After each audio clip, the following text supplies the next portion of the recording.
to the May monthly meeting for DFW Alliance of Technology and Women. My name is Aries Webb Williams. I serve as the 2021-22 Vice President for ATW. And I've been a member of ATW for about 5 years. By day, I work as a software portfolio advisor for Software One, which is a technology solutions and services provider. And I also serve on our company's internal overarching diversity board. I'm a podcast host, a mom of 2 boys who you might see while we're having this program tonight. And that's a little bit about me. I hope you are ready to have a great night and listen to our wonderful speakers. And I'm going to go ahead and share my screen so that we can get on with this here program. Let's make sure technology today. All right. All right, for those of you who this is your first time and somebody dragged you along and got you to come into our meeting, DFW Alliance of Technology and Women, we are a vital nonprofit organization committed to increasing the number of women in leadership and strengthening the pipeline of girls entering technology fields. Our members are women and men who support women and girls in technology. Ooh, fancy. As I said, here's our mission, and our vision is really about changing the face of technology with women. Our values are inclusive, inspirational, innovative, influential, and interconnected. And before I keep going, there was a link that was posted in the announcements, and we would like you to kind of engage with us tonight as we are going through our program. It's a new platform. They put the link in the chat right now, meet.ps/DFWATW. If you go there on your phone, you'll be able to kind of I'm going to applaud myself. You can give applause, you can agree, you can say love, you can say I'm confused, all those good things. So we would love to do that. We're trialing it out to see if it's something that we want to do going forward. And Kavitha, are we recording? I just want to make sure because, I'll get to going and we won't be recording. Okay. Awesome. Let's keep it moving. Thank you to all of our sponsors and partners. These are the people that have invested in our organization and our mission, vision, and values. And we can't do what we do without you. All right. And here are some of the value exchanges that we have with our partners. They are contributing to our mission through our Great Minds program. Great Minds stands for Girls Reaching for Education About Technology and Moving in New Directions for Success. And we need more girls in STEM if we want more women in tech. Bottom line, so how are we going to get them interested? We got to invest in them. So if your company is not on this list of partners, reach out to one of us and we will change that. Some of the things that we do, like I said, we create leaders. We have leadership programs. We allow our partners opportunities to speak at our monthly meeting and participate in our annual executive leadership forum. We help companies diversify their pipeline of talent. Some of our programs that we create are specifically customized for particular companies that want to grow and build the people that they want to be applying for the jobs at their organization. So there's a lot of ways that we can customize what we do in order to do that, whichever way that we can get more women in leadership roles and more girls into technology. That is something that we are able to do, and we can do that through our partnership. Also, a lot of our partners will come back and they will mentor and help, others. They will get to participate in a diversified talent network. And so that's something that we are trying to be a part of and contribute to as an organization. Okay, Women Who Leap. This is one of our great programs that we have. And they are having an event coming up next week on May the 20th with Melrick Mitchell. He is a talent development architect. He's a good friend of DFW ATW, been around us and contributing to us for a long time. This is going to be about finding your purpose. When is this? On next Thursday. Yes, next Thursday at 6 p.m. It's virtual.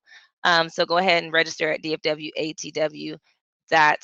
He's great. He's spoken for us a lot of times, and he's really, really good at what he does. Want to accelerate your career? So this is a 6-month program called the LEAD program, and it's 6 months for 30 technologists, and it's every spring. They just started enrollment. This is really about uh, growing in leadership. There are 6 workshops that they deliver for you by top Dallas technology executives. I mean, they get the best of the best. So if you want to be a part of this program, you can find all the information about everything I'm talking about at dfwatw.org, just to get more information. Sign up. All right, and every month we have our virtual new member orientation. And this is a place where you can really meet people in real life outside of these monthly meetings, but you can really get to know each committee and what ATW is about.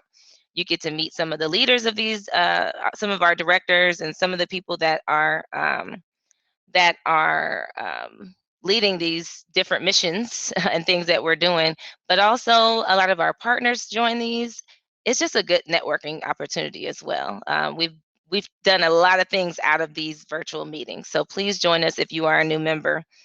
Kavitha, you want to go ahead and do the online poll? Is it in the, let's go to the meet.ps app real quick and go to the polls section. And the poll is asking you, who is ready to attend events in person? I am. Yes, right away. No, not ready at all. Or it depends. Let me go ahead and vote and see what happens. All right. So, woo. Okay. We got some it depends. We got some yes right away. Yes right away is winning right now. So we got about 66% of people or so that said yes right away. But we're at, okay, so yeah, 60-40, we're at a 60-40, all right, so we're ready for that hybrid life, right? Okay, and then next month, we are, our next monthly meeting, our monthly meetings are every second Thursday, just so it's easy for you. I know, nobody said no, Shova. Who was that, Manny? Yeah, nobody said no, so that's kind of cool. This one is called The Path to the C-Suite. This is going to be a really good talk between Paula Phillips. She's our marketing director, and she's also a global leader of sales transformation at Softech. And she's going to be speaking with Maria Linsing. She is the SVP and CTO of Infrastructure, Engineering, and Operations at McKesson. So this is going to be a really good conversation. I'm looking forward to it. All right. After the program tonight, join us back over at the tables. Let's network. That is our claim to fame as DFW Alliance of Technology and Women. In the olden days, BC, before Corona, we were meeting in person at Bravo Tech, Valerie Freeman's company. We would meet there every second Thursday, and that was like really a great place to connect, to network, and all that. And this platform has really allowed us opportunity to be able to do that again and still continue that forward even during this, what we got going on right now. So please don't skip that part. It's actually really valuable to building your network while you're at home right now. All right, I'm going to let Mrs. Patricia Connolly come and join me on the stage so she can announce her new Max Scholarship Award winners. I'm super excited. I was like, this is so cool. Hi, Aries. Hi, everyone. Yes, we are super excited. This has been in the works for about 18 months. And I just wanted to pause and say thank you to Marilyn Kibler-Cologne, our past president, who was greatly involved with me thinking about this and bringing this idea forward. But we are super excited tonight to announce the DFW 2021 Marcela A. Connolly Scholarship Awards to 2 young women, Naomi Asmaron and Jane Chipumi. The MAC Scholarship, as it has lovingly become known, is awarded in Dallas-Fort Worth to highly qualified young women graduating from high school and pursuing their college studies in technology and related fields. So Marcela Connolly was an amazing woman that saw how important it was to enable young women as leaders. And she was doing this way back in the 1970s. As you can see by the picture, she killed it when she was in the C-suite with Blue Cross Blue Shield when there were no other women there. So she was just a tremendous mentor to women and men of all ages and a visionary. And it's my privilege to welcome both Jane and Naomi to the family of Mac Scholars. So this year, both award winners, Jane and Naomi, are from the Irma Rangel Young Women's Leadership Academy in Dallas. And just a little bit about the school. So excited to tell about the school. In 2021, Rangel was ranked 15th nationally. So in those national high school rankings, schools are ranked on their performance on state required tests, on graduation rates and how well they prepare students for college. And this really impressive school focuses specifically on STEM, college prep, community service, and leadership. So great school and very impressive young women coming from this school, including our Naomi and Jane. So our winners, wow, and thank you, girls, for the outstanding applications that you put in. We were impressed with your accomplishments. Your academic records are outstanding, as well as your vision for the future. So just really interesting to read those applications and then have an opportunity now to get to know you better. The STEM fields, as we all know, are in need of young, intelligent, and innovative women. So you both have a bright future, and we hope the Mac Scholarship will offer you support and encouragement to achieve your goals and dreams. If you could back up one slide, I want to really focus on this because we've got a little bit of a surprise tonight. So on behalf of SMC Squared, my company, and DFW, congratulations. And tonight we have an exciting announcement from Cyber Group, who is one of our sponsors and participates quite a bit with many things, including membership with Lisa Jordan on the membership committee and on our board. Cyber Group is contributing an additional amount, bringing you each a total scholarship award of $2,250. So we were really excited to hear Cyber was interested in partnering. And so we've got a little more cash in the bank for you ladies to take care of some of your college expenses. And then in addition to this, we'll be sponsoring each of you for a student membership at DFW, ATW. So as a student member, you'll have access to everything, monthly meetings, networking sessions, etc., and as well as mentoring and training programs that are really of interest. And we talked about that earlier this week when we met. So we invite you to take full advantage of this professional group to further your interests in technology.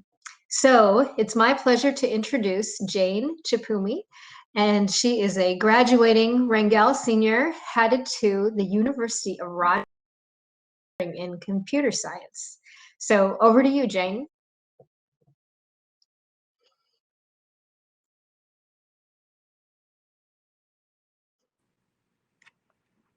Can you hear me?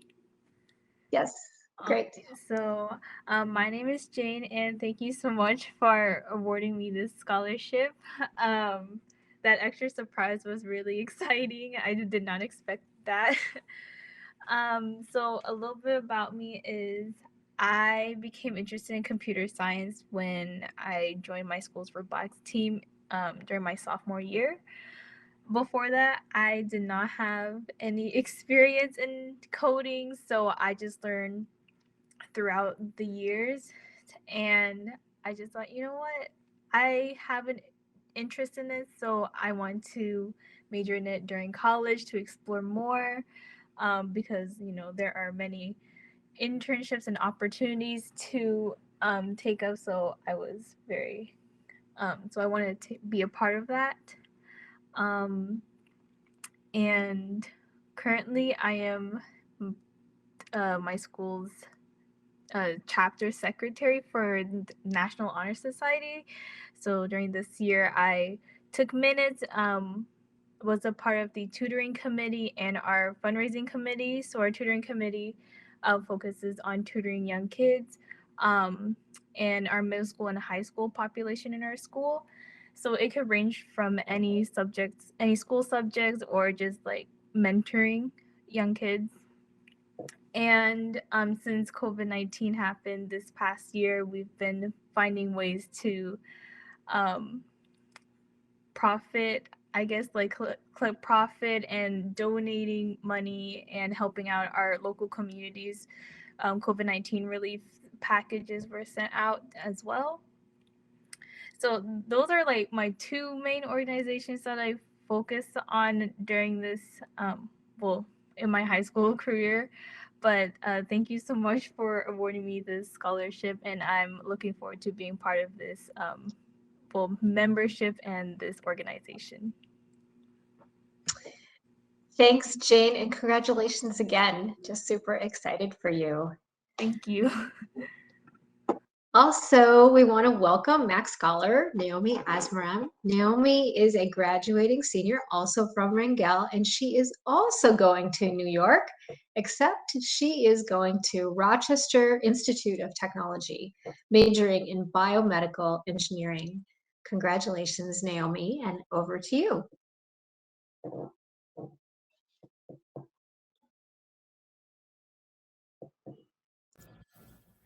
Hi, thank you so much for the scholarship. The surprise as well. That was unexpected. So thank you so much. My name is Naomi Asmaram, and I'm a graduating senior at Rangel. And I've been at Rangel since 6th grade. So I've been there as many years as I possibly be, and this is a new journey I'm going on. So very new. At Rangel, I was able to do many things that I normally wouldn't be able to do, which I'm very grateful for. And at Rangel, I learned about community service and civic engagement, which I learned as being the vice president of LULAC. And through LULAC, I learned about other people who are different from me and how we have similarities with each other, even though we're different. I also learned about my interest in engineering and medicine through LULAC and robotics. So with robotics, I learned about the engineering process and technology, which is very surprising to me because I wasn't always interested in tech, but when I got actually joined robotics, I was like, oh, this is not such a scary field. I can do this. And I really saw the link between medicine and technology and how we're just going more and more towards that path where you can't separate those two. So I want to combine those. I want to learn how to combine that, and hopefully I can be a PA in the future and give my patients the best treatment care possible with both medicine and technology. So thank you so much. That's wonderful. Congratulations again to both the girls. And we're just really excited that you're part of our organization. You're part of our family now, too. And we'll be cheering you on. We're excited to get to know you better. So thanks, everyone in the organization and all of our partners and sponsors out there. It's been a wonderful journey getting this scholarship prepared and ready to go. And we're just so excited to make this announcement tonight. Congratulations, ladies.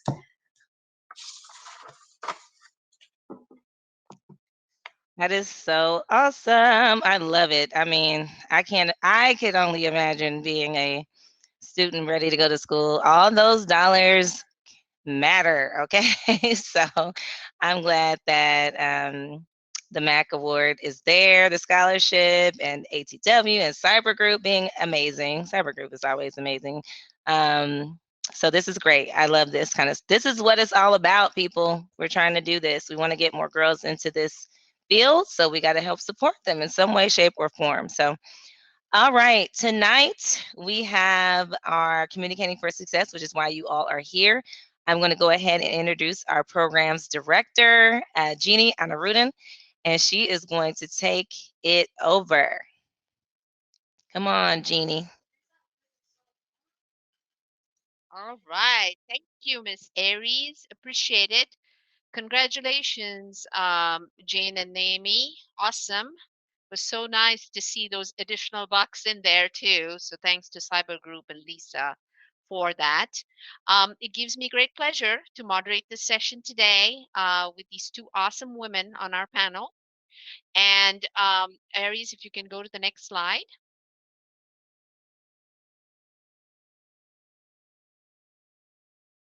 All right. So let me introduce Holly St. John Peck. She is an international speaker and executive coach and runs her own company, Peck Training Group. Holly would like to say one thing about herself, and she moves high potential leaders from their left brains into their right minds through the 3 P's of leadership: political savvy, presentations, and people skills. And Holly, being a left brain person, I do appreciate this so much. I'm going to give you a few seconds to read through Holly's passions and focus areas, as well as some of her personal passions.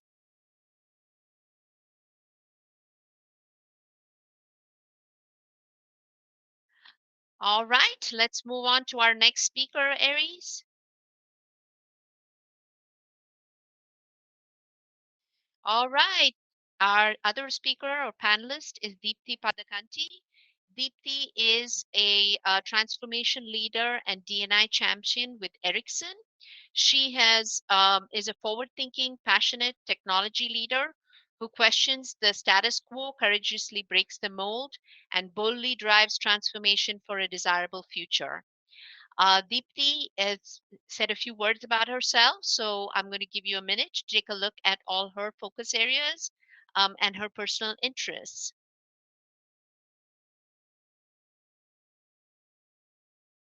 All right, thank you very much, Aries. With that, we are done with our slides. We'll move on to the panel.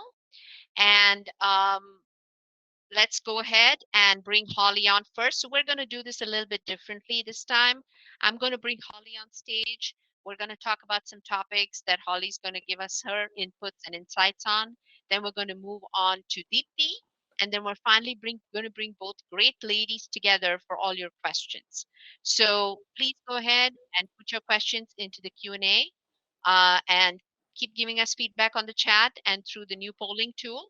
We look forward to hearing from you. So with that, let's go ahead and have Holly talk about some things. So Holly, thank you for being here. Appreciate it tonight. So I know you are communication for left brain people is one of your major focus areas. So I think my first question, and I think everybody on this meeting today would have that question for you, is how do women become more credible and influential at work, especially with their male counterparts? We all work, most of us work in tech, and we're in many cases the only women in the room. Mm. How do we become more influential and get our voices heard, if you will, at the table? Thank you, Jeannie, and thanks for the invite to speak tonight. Thrilled to be here. It's interesting. I came from high tech early in my career with MCI Verizon. I kind of learned the hard way how to be credible and influential with my male counterparts.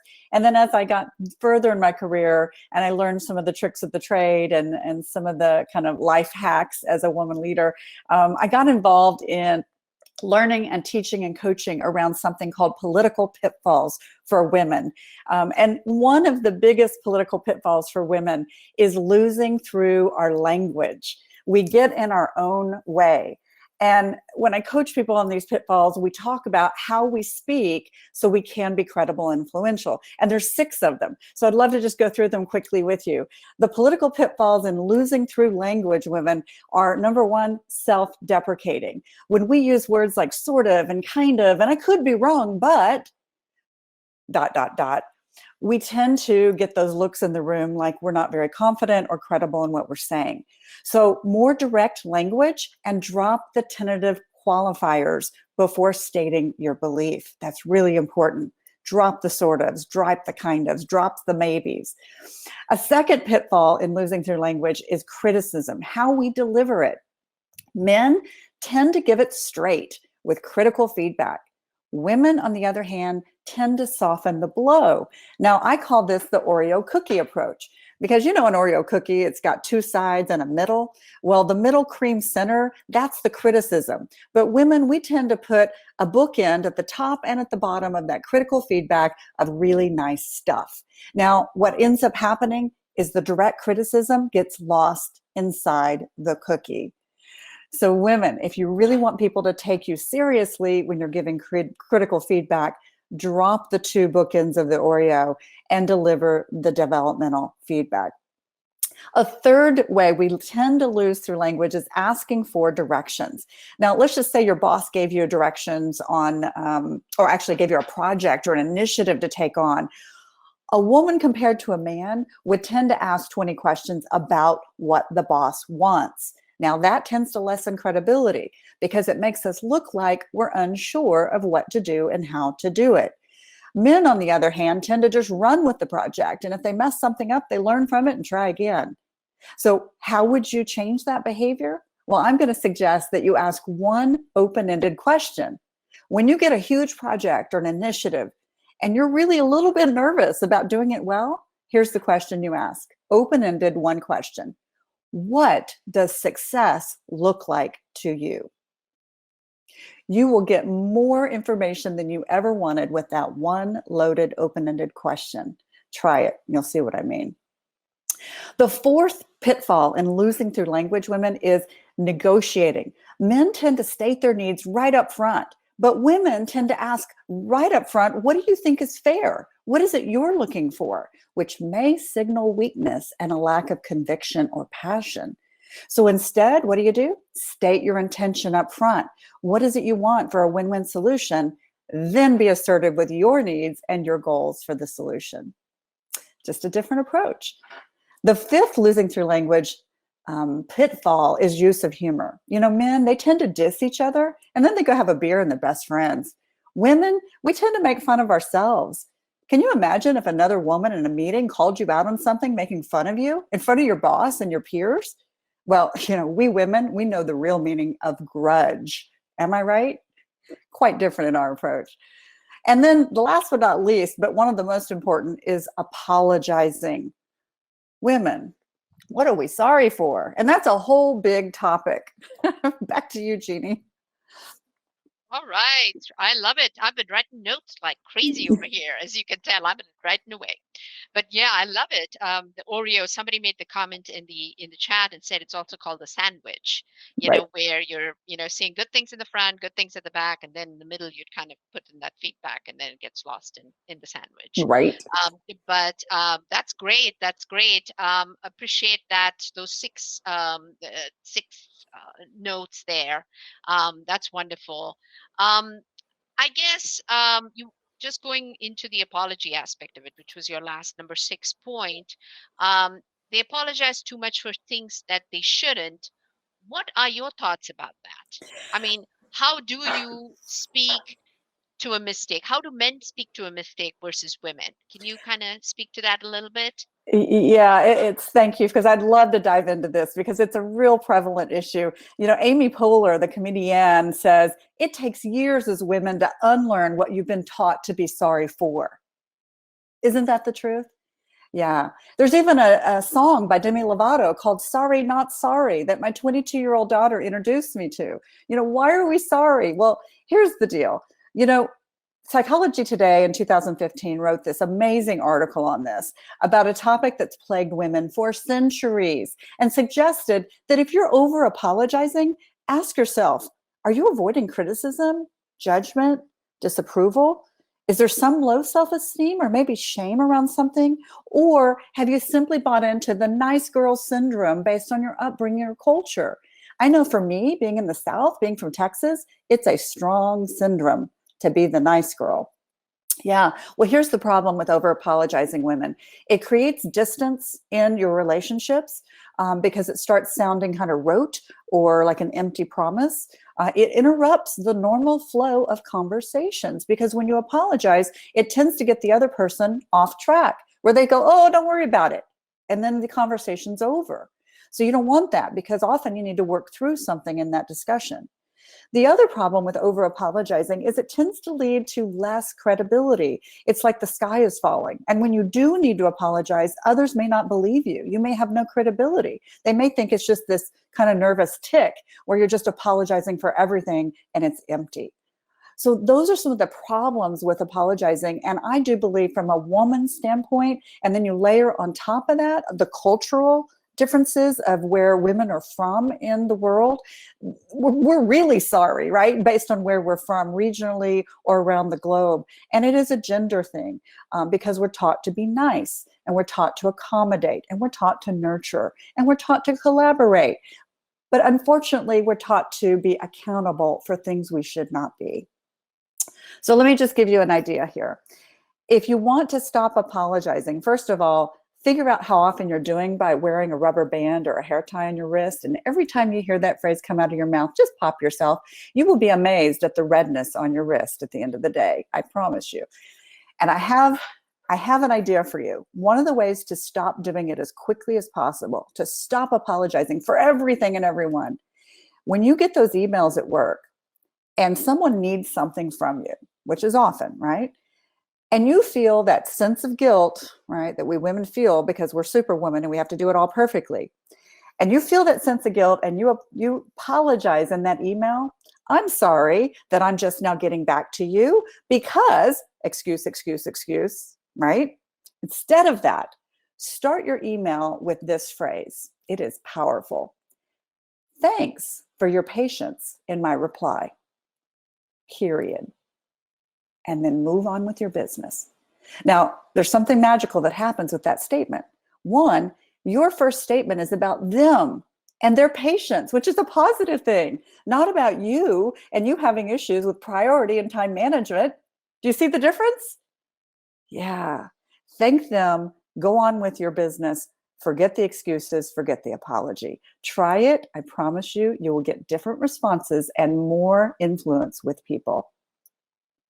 All right, back to you, Jeannie. That was a lot, but I feel passionate about over-apologizing. No, I mean, I think it's really, especially that little tidbit about thanks for your patience, right?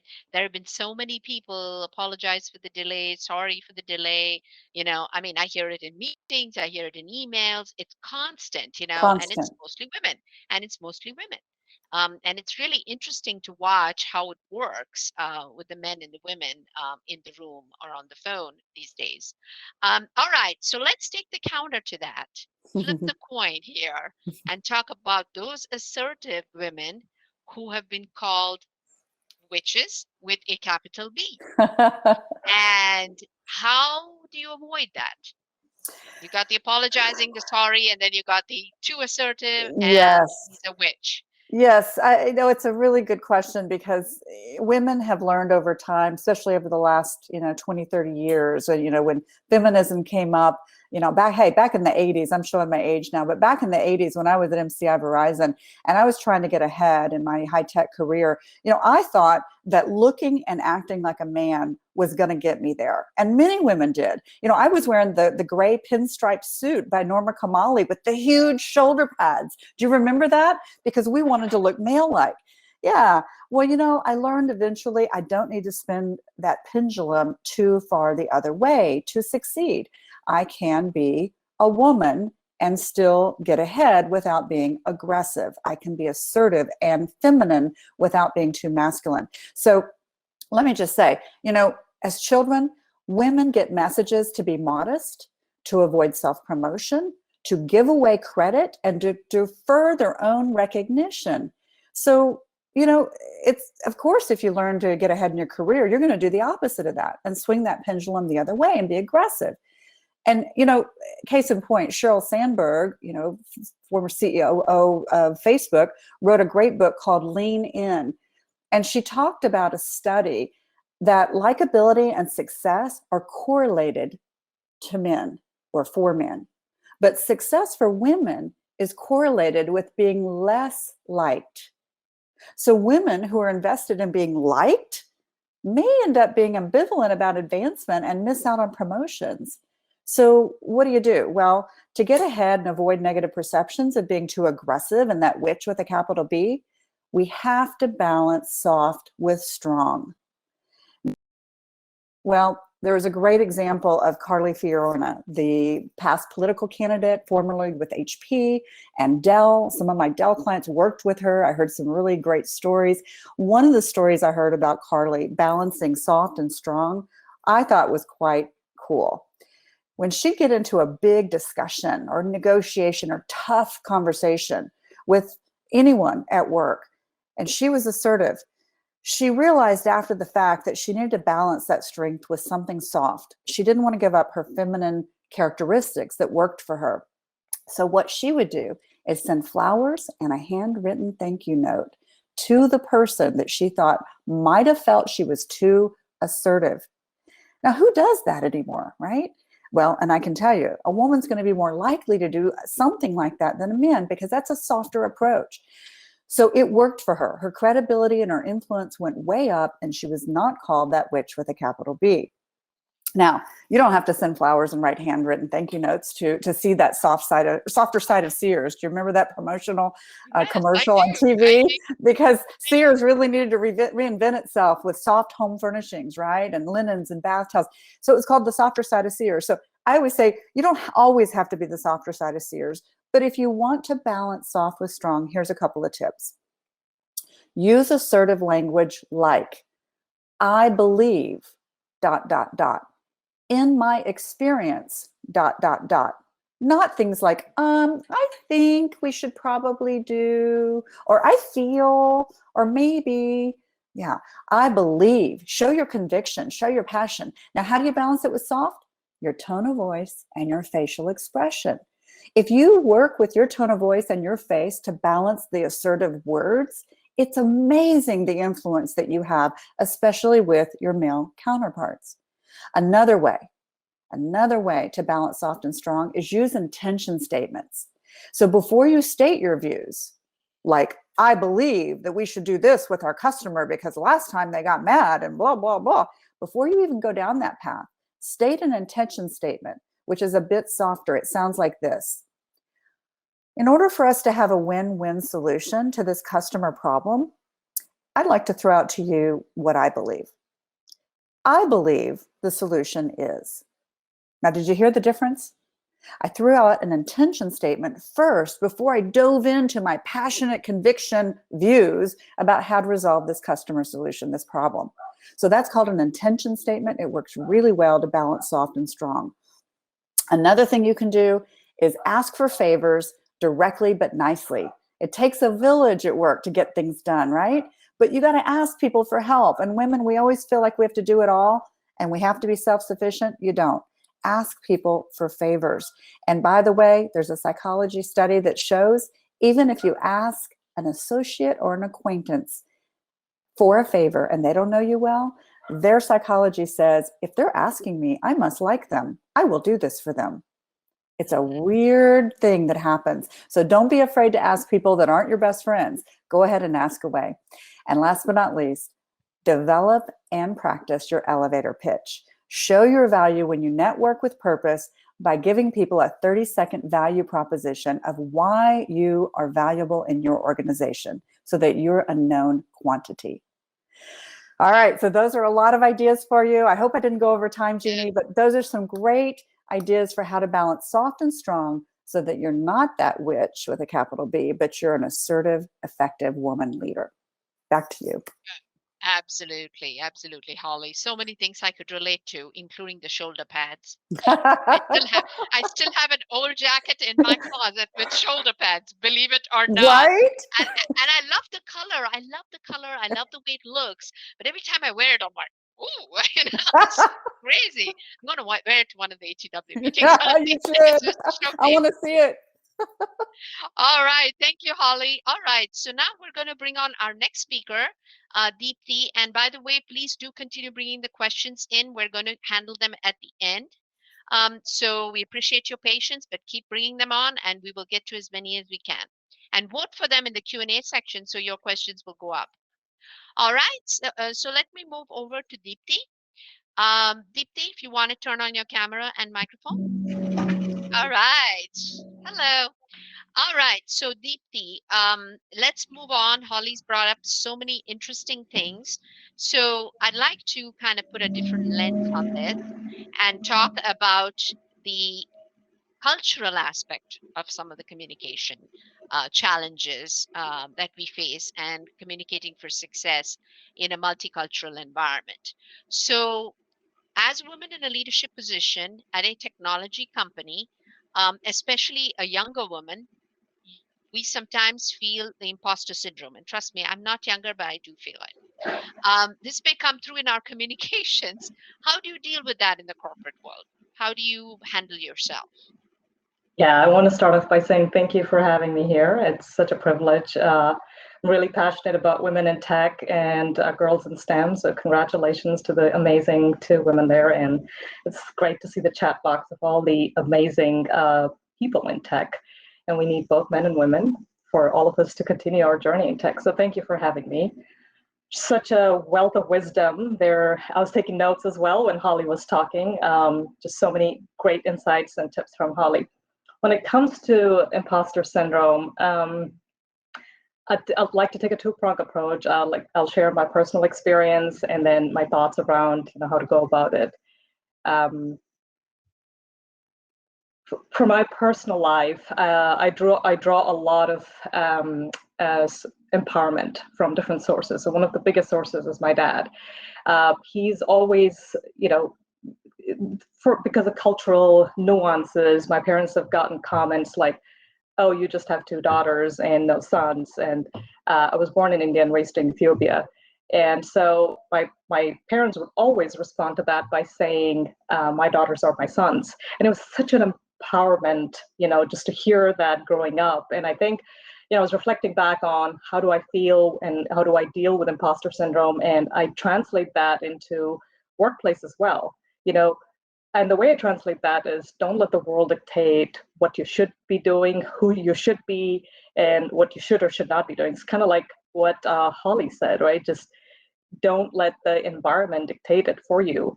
So that's kind of my mindset there. And, the way I approach it is when you walk into a room and you look different, and your difference could be because of age, gender, race, what have you, you always have to remember that you are there in that room with a seat at the table because this is a win-win situation for you and whoever else is at the table. And so you owe it to that opportunity to bring your whole self there and share your ideas and whatever it is that makes you different, to put that out there, because that difference, that is the diversity in thought leadership that you are bringing to the table. So I would say you have to embrace it, you own it, and you let the world see you shine.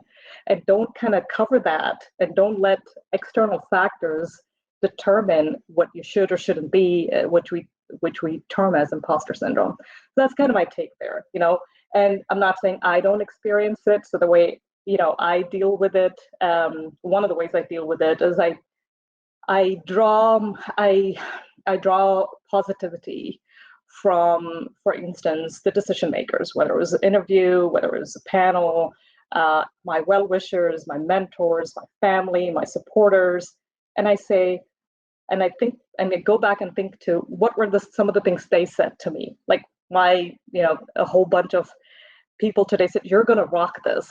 Right? You're going to rock this today. I'm rooting for you. And I will remember that the next time I go. Well, I remember that now getting into the interview.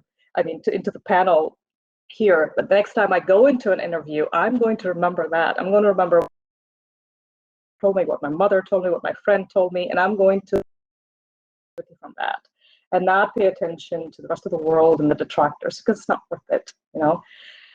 I also remind myself to lead with authenticity, to be yourself, like Holly was saying, about the pants and the suits and, trying to be someone else that you're not. I think we lose ourselves when we try to do that. So we just have to lead with authenticity. And also we have to take note of our body language. When we feel that the imposter syndrome is taking over, we might feel smaller, the way we sit, the way we present ourselves, the way we project our voice, all of it adds up. So we have to pay attention to our body language and be very self-aware of how we present ourselves. So that's kind of that's my take on imposter syndrome and how to go about it. That's great. That's great, Deepti. I mean, I can relate very well. Come from a culture also that, same culture as you, about women and daughters and things like that. I have two girls of my own, and they're out there in very strong STEM careers, very strong young women, and I am, but they continue. I see them sometimes, struggling with it, and it is it is something that we all somehow, as women, we continue to have these thoughts of self-doubt, right? That continue to kind of plague us. And sometimes, and that manifests itself in some of the communication things, right? Losing with language, with some of the things that Holly was talking about, the sorries, the apologies, the self-deprecation, etc. So yeah, I completely relate to those things that you were talking about. Post-pandemic, here we are. We actually did a poll early on in this session, and most people want to go back, right? 60-40, want to go back to live events, doing things face to face, and will likely return to things like happy hours and celebrations for networking. And these are hours may not align for women, especially women with young children or responsibilities at home after work. Communication wise, to me, networking was always something that I did, or I have always done, at least earlier in my career, to help me with my communication. It's a safe environment. It's somewhere where you can go talk to a bunch of like-minded people, hopefully outside of work, and be able to develop your communication skills to be better at in the workplace and be more confident. What would you say to people who are trying to do purposeful networking or who cannot do that kind of networking because of their family situation? What would you tell them on how they can develop their communication skills and be successful? Yeah, I've been in that situation. One example that I'd like to share, because I think one of the things that sets us apart is also that we're willing to be vulnerable. So I'm bringing that vulnerable to here, right? One of the situations that I was in very early on, when my oldest daughter was really quite young, I did sign up to go to a happy hour networking event after work.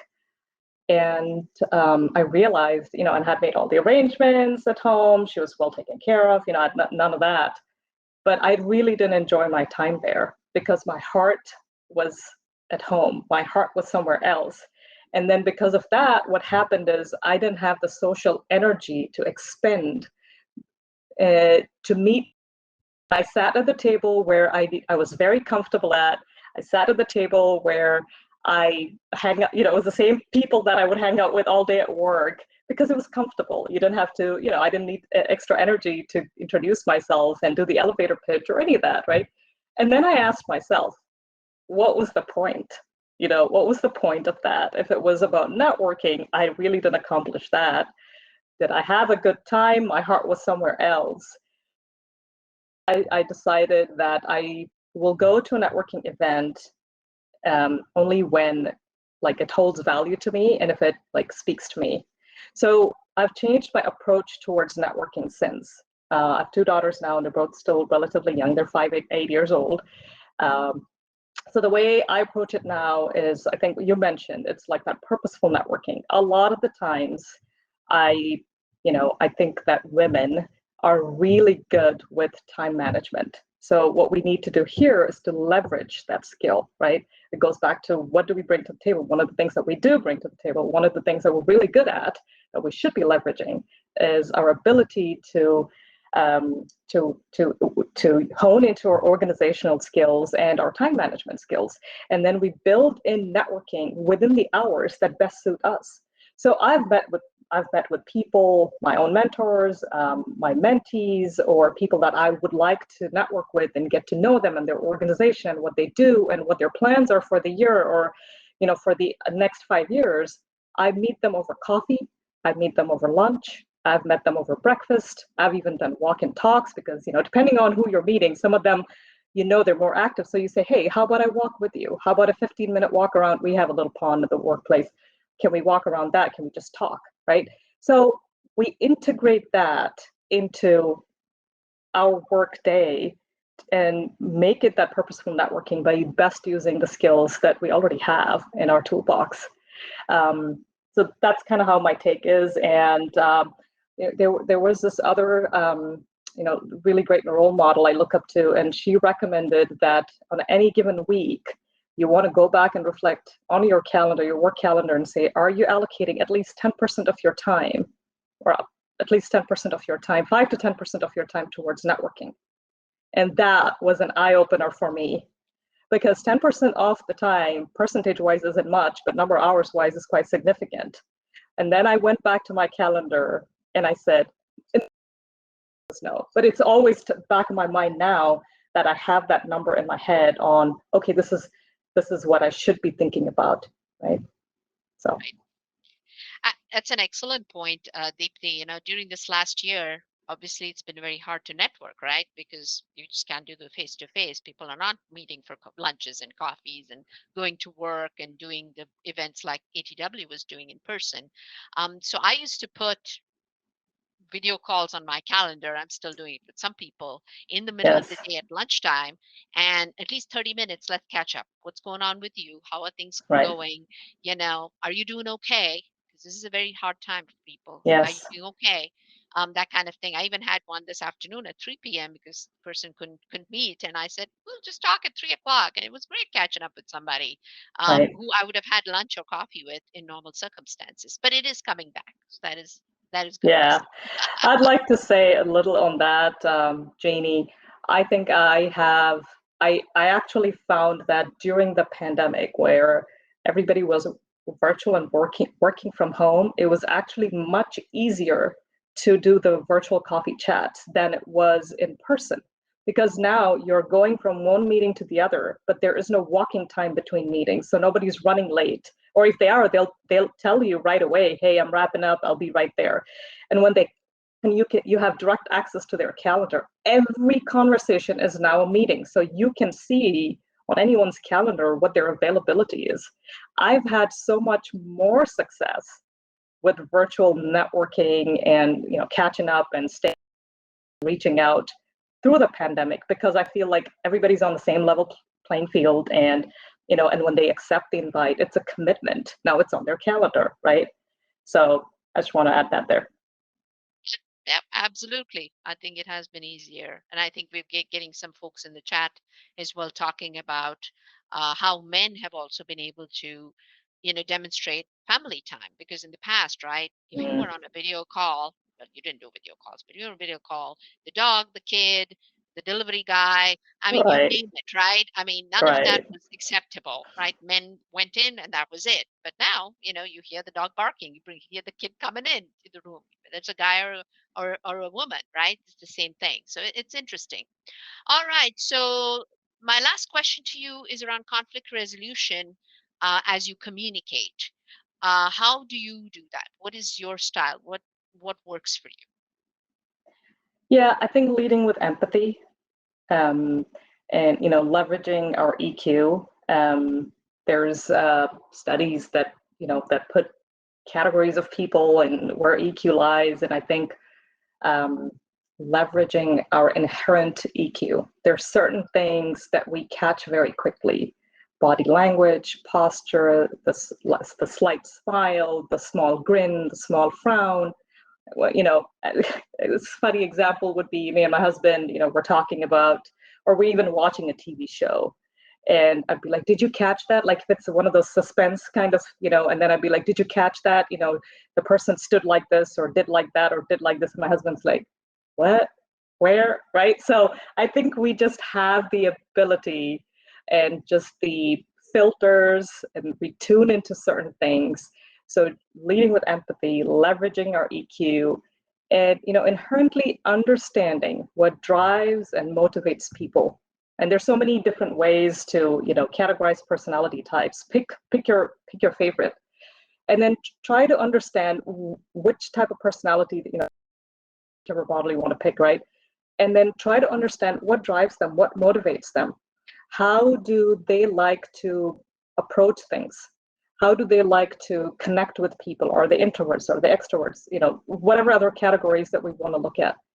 And I would say we should be looking at leveraging our communication style. We're vocal, we're expressive, we can articulate really well, and put things on the table.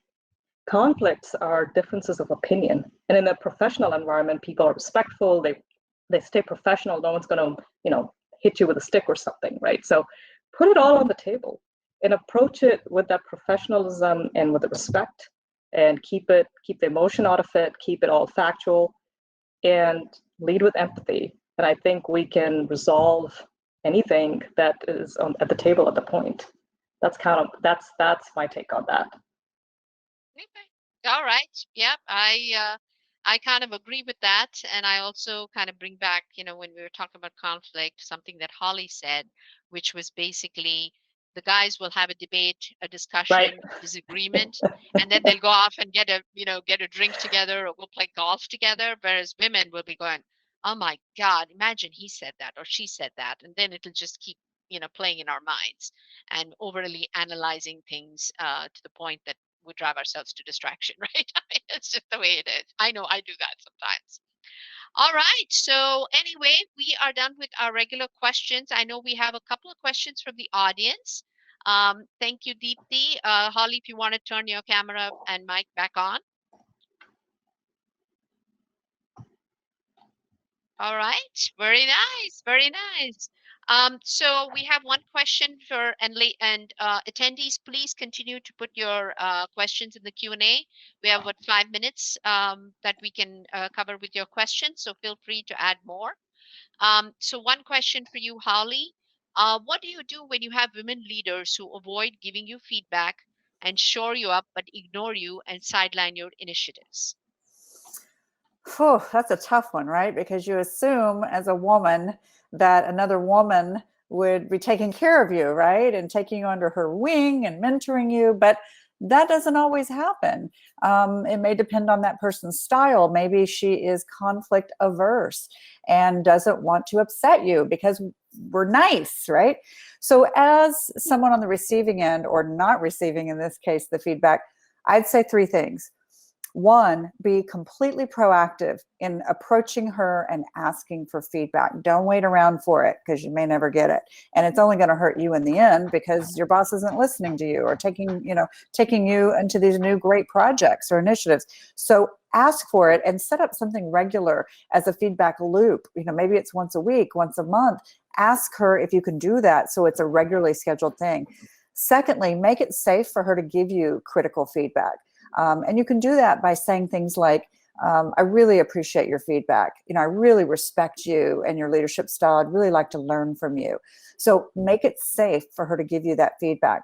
And the other thing is, state your intention in terms of you want to learn and be better.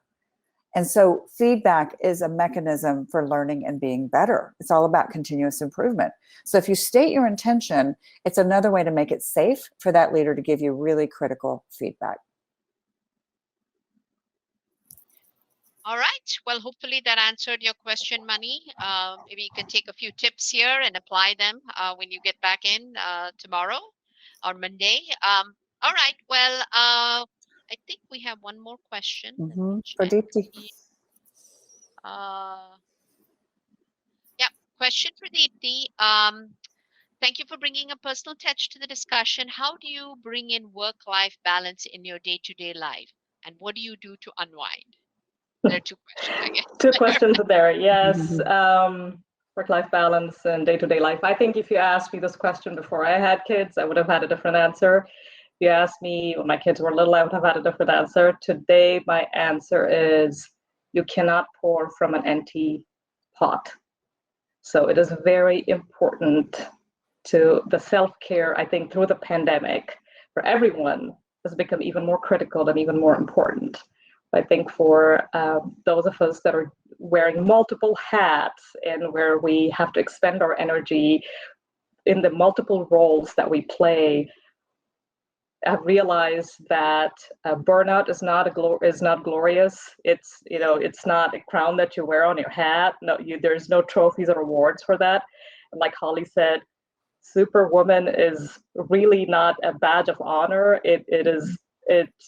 We've been glorified by culture, by society, through time to be this selfless person doing things for everybody, for not asking for help or what have you. So my latest realization the past couple of years that I've been practicing and that I've been wanting to share is that you can't pour from an empty cup. So you start with self-care. You take care of yourself. When you take care of yourself, you're a better person, you're a better mother, you're a better, wife, sister, employee, what have you. Then you can look at things holistically and say, okay, where can I juggle and what can what can take a different priority. So work-life balance includes that self-care element of it. And the balance, I think, is understanding what is important to you in life right now. And every phase that we're in, that priority changes, and it's okay. And the priority should change, at least in my view. And there's a cost to everything. When you prioritize one thing over the other, there's a cost to doing that. Are you okay with that cost? Does that decision make you happy as an individual and as a family? Then you just go for it, right? At the end of the day, what we want for ourselves is for ourselves and our families and our kids and the society at large to be in a happy state. So that's kind of my take towards that. How do I unwind? I love to experiment with new recipes.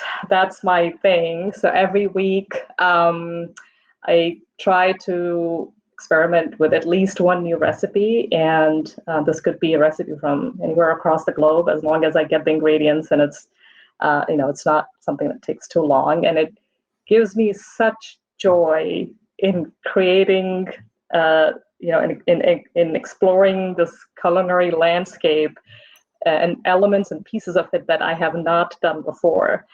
My family may or may not like the outcome of what has been, put together, but I'm always up and ready to try something new.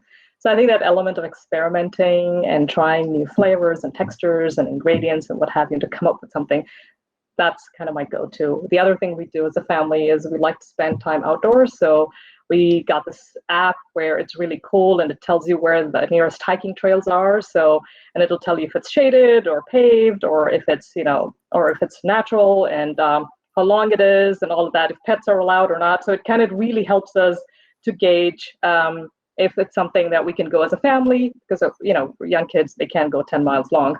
So those kind of things. So that's something that we've really taken to. And it's a great way to unwind, to just be out there in the nature. And it's beautiful outside right now before it becomes 100 degrees. So yeah, make the most out of it. It's true. That's Texas for you. Right. For sure. Yep. Enjoy Right. it while it lasts. It won't be the same tomorrow, right? All right. So one last question for Holly. What was the defining moment in your work life where you felt the acute need for change in the unlearning of how women think? Oh, that's a good one.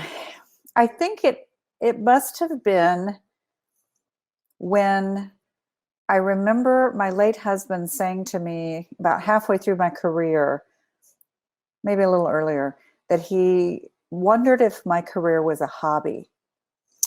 And I remember being offended by that because I was building a really strong business with a lot of high-tech companies. And I remember I had the opportunity to work for Nokia in Asia.